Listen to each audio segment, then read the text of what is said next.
पहले बड़ी खबर का जो कि आ रही है अखनूर से, जहां पे अखनूर में सुरक्षा बलों का ऑपरेशन लगातार जारी है। आतंकियों के साथ एनकाउंटर अभी भी जारी है। लगातार ऑपरेशन में शामिल हुई है एनएसजी की टीम। और जिस तरीके से आज सुबह खबर आई थी अखनूर से, उसके बाद से अखनूर में सुरक्षा बलों का सर्च ऑपरेशन जारी है। फायरिंग भी लगातार जारी है। तस्वीर दिखा रहे हैं आपको कुछ देर पहले की तस्वीर दिखा रहे हैं आपको, जहां पे आतंकियों के बीच मुठभेड़ हुई। इसके बाद से पूरे इलाके की घेराबंदी कर दी गई है। एनएसजी की टीम भी देख पा रहे होंगे आप, जहां पे अखनूर में यहां पे ऑपरेशन में शामिल करवाई गई है ये टीमें, जो कि लगातार पूरे इलाके की घेरेबंदी कर सर्च ऑपरेशन को आगे बढ़ा रही है। अखनूर में गोलीबारी के साथ साथ ऑपरेशन भी जारी है, मुठभेड़ जारी है। और दावा दरअसल ये कि आतंकी बचेंगे नहीं, क्योंकि जिस तरीके से यहां पर जो तस्वीर दिखा रहे हैं आपको हम, कुछ देर पहले की तस्वीर है और यहां पर फिलहाल ऑपरेशन लगातार जारी। चलिए गुरसिमरन हमारे साथ जुड़े हुए, सीधे बात करते हैं। गुरसिमरन, एक्टिविटी काफी बढ़ गई है, रफ्तार बढ़ गई। सुबह जो आप तस्वीरें दिखा पा रहे थे उन गाड़ियों की तस्वीर थी, लेकिन जो ये मोशन है काफी तेज हो चला है और ऐसे में जो अपडेट है ये जानना बेहद जरूरी है।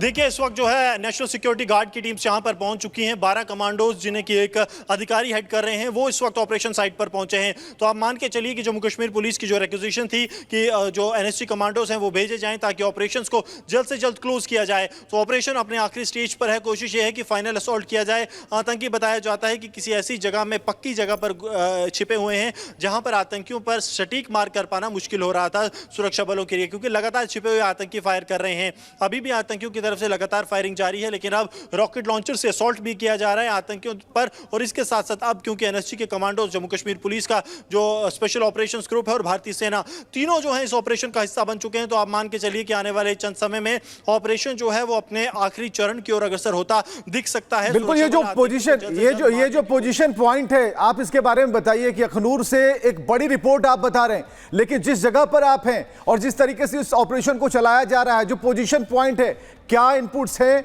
और किस तरीके से जवाब देने की तैयारी है?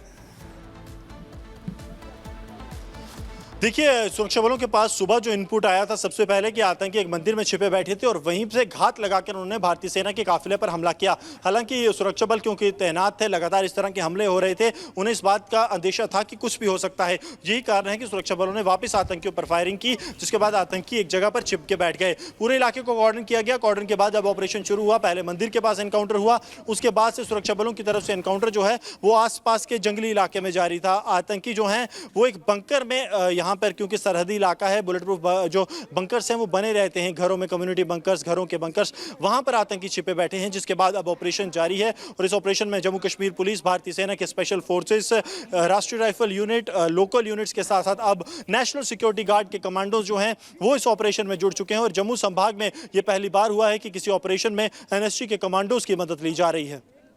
बिल्कुल गुरसिमरन, आप लगातार अपडेट देते रहिए, हम आपको दोबारा से रुक करेंगे। लेकिन आपको बता दें कि जम्मू कश्मीर में एक बार फिर से आतंकियों ने अपने नापाक मंसूबों को पूरा करने की कोशिश की और एक बार फिर से अगर कोई निशाने पर था तो वो भारतीय सेना के जवान। आपको दिखाते हैं इस रिपोर्ट में।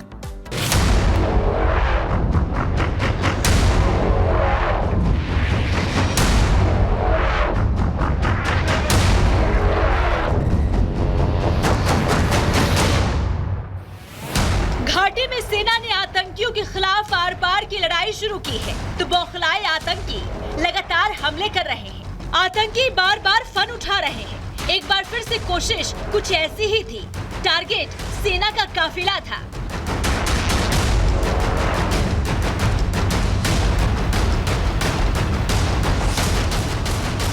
जम्मू कश्मीर की धरती को लाल करने के लिए घात लगाकर बैठे आतंकी एक के बाद एक घटनाओं को अंजाम देने में लगे हैं।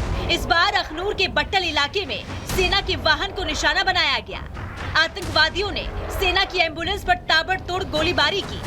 अपने आकाओं के आदेश पर 1, 2 या 3, 4 नहीं, करीब दर्जन भर गोली दागे। इलाका जो है लाइन ऑफ कंट्रोल यानी कि नियंत्रण रेखा से सटा हुआ जोगवा का इलाका है, जो अखनूर के फॉरवर्ड इलाके बट्टल में पड़ता है। सुरक्षा बल, अब जम्मू कश्मीर पुलिस और भारतीय सेना जो है वो पूरे इलाके में सघन तलाशी अभियान कर रही हैं। सुरक्षा बलों के काफिलों को इस जगह के लिए भेज दिया गया है। पूरे इलाके को कॉर्डन कर दिया गया है। आपको बता दें कि तकरीबन 2 से ढाई महीने पहले भी सुरक्षा बलों को इसी तरह की चुनौती का सामना करना पड़ा था, जब आतंकियों के होने की सूचना यहाँ मिली थी। लेकिन इस बार माना जा रहा है कि ये कंफर्म खबर है, क्योंकि आतंकियों की तरफ से भारतीय सेना के वाहन पर हमला हमला किया गया है। और हमले का मतलब बिल्कुल साफ है कि आतंकी जो है नया घुसपैठ कर आए हैं और कहीं ना कहीं किसी बड़े आतंकी हमले की फिराक में हैं, जिसके बाद अब सुरक्षा बलों की तरफ से चप्पा चप्पा छाना जा रहा है ताकि इन आतंकियों को मार गिराया जाए। फायरिंग करने वाले आतंकियों की संख्या 3 से 4 बताई जा रही है, जिनके आसपास छिपे होने की खबर है। आतंकियों को मुंह तोड़ जवाब देने में सुरक्षा बलों ने भी देरी नहीं की। जैसे ही जानकारी मिली तो तुरंत आर्मी ने बैकअप फोर्स भेजा। अभी पूरे इलाके में मुठभेड़ और सर्च ऑपरेशन जारी है। हाल के समय में कायर आतंकियों ने कई बार सेना के काफिले और जवानों को निशाना बनाने की कोशिश की है।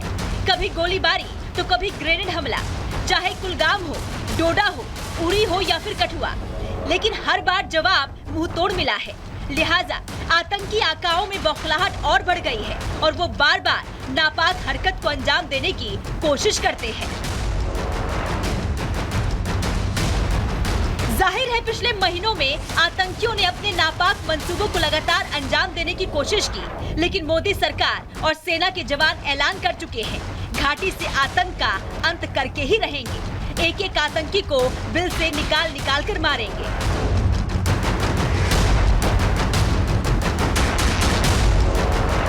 Bureau report, Republic Bharat.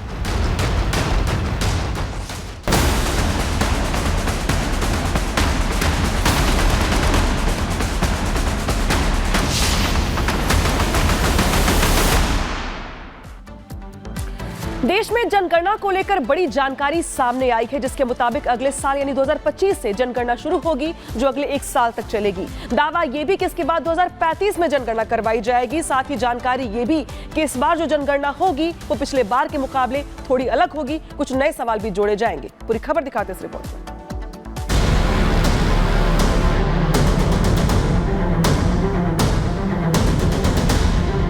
145 crore से ज्यादा आबादी के साथ भारत दुनिया का सबसे ज्यादा जनसंख्या वाला देश बन चुका है, लेकिन ये आंकड़े भारत सरकार ने नहीं जारी किए थे, बल्कि दूसरी संस्थाओं ने किए।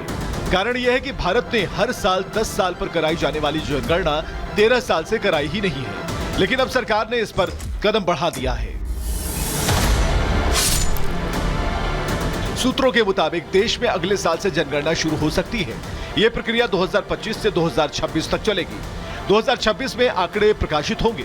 इसके बाद लोकसभा सीटों का परिसीमन होगा। परिसीमन प्रक्रिया 2028 तक पूरी हो सकती है। धर्म और वर्ग को ध्यान में रखा जाएगा। जाति जनगणना पर अभी फैसला नहीं हुआ है। जनगणना सूचकांक का एक अहम स्रोत है। इसके जरिए देश के लोगों के बारे में कई तरह के आंकड़ों की जानकारी हासिल होती है। इन आंकड़ों का उपयोग नीतियों, योजनाओं के निर्माण के अलावा सरकार की तरफ से चलाए जा रहे विभिन्न कार्यक्रमों के मूल्यांकन में किया जाता है। संसद, राज्यों की विधानसभाओं और स्थानीय निकायों के प्रतिनिधित्व का आवंटन और निर्वाचन क्षेत्रों के सीमांकन में भी जनगणना के आंकड़ों का ही इस्तेमाल किया जाता है। देश में मौजूदा बिजनेस सेक्टर और उद्योग भी इन्हीं आंकड़ों के जरिए अपनी पहुंच को बेहतर बनाते हैं और साथ ही राज्यों को मिलने वाला अनुदान भी जनगणना के आंकड़ों के आधार पर ही तय किया जाता है। जनगणना 2021 में होनी थी, लेकिन कोरोना महामारी के कारण इसे टालना पड़ा था। बताया जा रहा है कि अब जनगणना का चक्र बदलेगा। हर 10 साल में होने वाली जनगणना अब 2035 में होगी। अब तक हर 10 साल में होने वाली जनगणना दशक की शुरुआत में होती थी।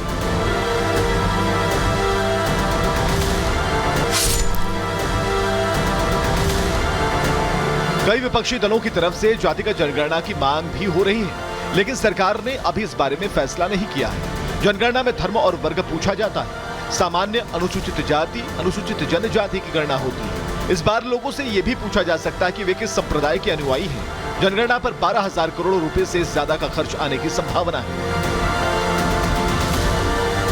Bureau report, Republic Bharat.